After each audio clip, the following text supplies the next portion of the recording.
Нектарин, Sweet Lady деген Түркиядан келген көчөттөр, 3 жаштагы көчөттөр. Мына ушул Баткендин Параң деген жерине ушул сорттор тигилген. Бул нектариндердин эң кеч бушар сорту. Калибри боюнча өтө чоң болот. Азыр мен калибрди алып жүрөм. Бул Баткендин жеринде, Оштун жеринде 1000 метр деңиз деңгээлинен боло турган болсо, демек сентябрь айында бушат. Эгерде сиздер ортоңку зона же болсо жогорураак зонада жашасаңыздар, демек бул октябрга чейин бышып жетилет.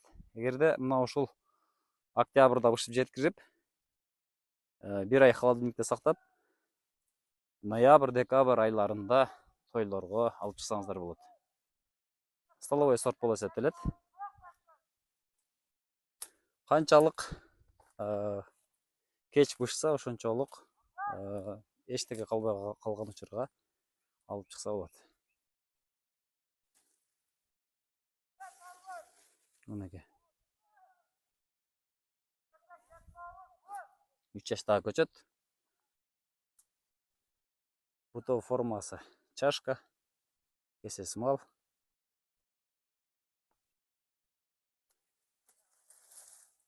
Свит сортундагы нектариндер, шабдалы.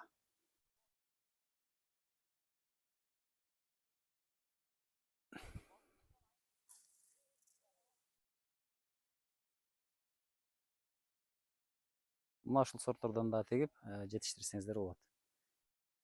Тиккен жылдан баштап кийинки жылга мөмөсүн алып баштаса болот азыраак. Эгер жериңиздер күчтүү боло турган болсо, анда бул тезирээк өсүп баштайт.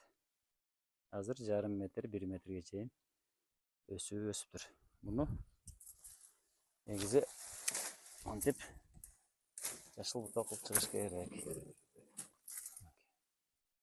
Жашыл бутоо кылып койсок, демек ортосуна шамал жүрөт, күчү башка жагына кетет.